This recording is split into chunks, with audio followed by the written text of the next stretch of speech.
కడప జిల్లాలో డ్రగ్స్ దందా యథేచ్ఛగా కొనసాగుతోంది. ప్రొద్దుటూరు కేంద్రంగా కొనసాగుతున్న డ్రగ్స్ మాఫియా ఆగడాల గుట్టును టీవీ5 రద్దు చేసింది. ఔషధాలు తయారు చేసే బడా కంపెనీల ఫిజిషియన్ శాంపుల్స్ విక్రయాలు జిల్లాలో విచ్చలవిడిగా జరుగుతున్నాయి. టీవీ5 ఇచ్చిన సమాచారంతో స్పెషల్ టాస్క్ ఫోర్స్ దాడి నిర్వహించింది.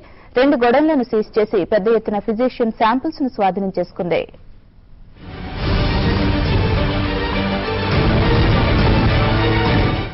కడప జిల్లాలో ఔషధ నియంత్రణ చట్టాన్ని తుంగలో తొక్కి డ్రగ్స్ మాఫియా రాజ్యమేలుతోంది. వైద్యులు కాసుల కక్కుర్తితో ఉచితంగా అందించాల్సిన ఫిజిషియన్ శాంపుల్స్ ను బయట వ్యక్తులకు అమ్మేస్తున్నారు. ఇలా డ్రగ్స్ మాఫియా చీకటి వ్యాపారాన్ని విస్తరించి రూపాయి విలువైన శాంపుల్ ఔషధాన్ని 10 రూపాయలకు మార్కెట్లో అమ్మి సొమ్ము చేసుకుంటోంది.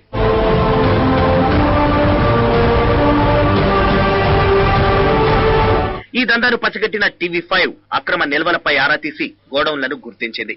టీవీ5 సమాచారంతో స్పెషల్ టాస్క్ ఫోర్స్ ఆపరేషన్ నిర్వహించి గోడౌన్లపై దాడి చేసింది. పెద్ద ఎత్తున ఫిజిషియన్ శాంపుల్స్ నిల్వలను సీజ్ చేసింది. 2 వ్యక్తులను అరెస్ట్ చేసింది.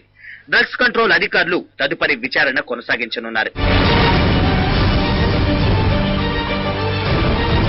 కడప జిల్లా కర్నూలు, ప్రకాశం, తాడిపత్రి, కదిరి ప్రాంతాల్లోని చిన్న ఆసుపత్రులకు, ఆర్ఎంపీ డాక్టర్లకు శాంపిల్ సరఫరా చేస్తూ ఈ దందాను యథేచ్ఛగా నిర్వహిస్తున్నారు. తలనొప్పి మాత్రం మొదలు వివిధ ఆపరేషన్లకు ఉపయోగించే అతి ఖరీదైన యాంటీబయాటిక్స్ మెడిసిన్ వరకు వీరి వద్ద విరివిగా లభిస్తోంది.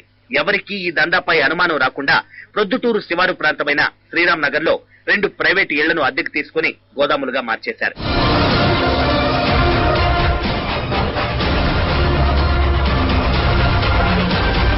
వైద్యులకిచ్చే శాంపుల్స్ ను బయట అమ్మరాదంటూ మెడిసిన్ పై తయారీదారులు స్పష్టంగా ముద్రిస్తున్న డ్రగ్స్ మాఫియా మాత్రం అడ్డదారి సంపాదన కోసం అన్ని రకాల ఫిజిషియన్ శాంపుల్స్ ను జిల్లాలోని నలుమూలల నుండి పెద్ద ఎత్తున సేకరిస్తోంది. ప్రొద్దుటూరు కేంద్రంగా తమ చీకటి వ్యాపారాన్ని భారీ స్థాయిలో విస్తరించింది.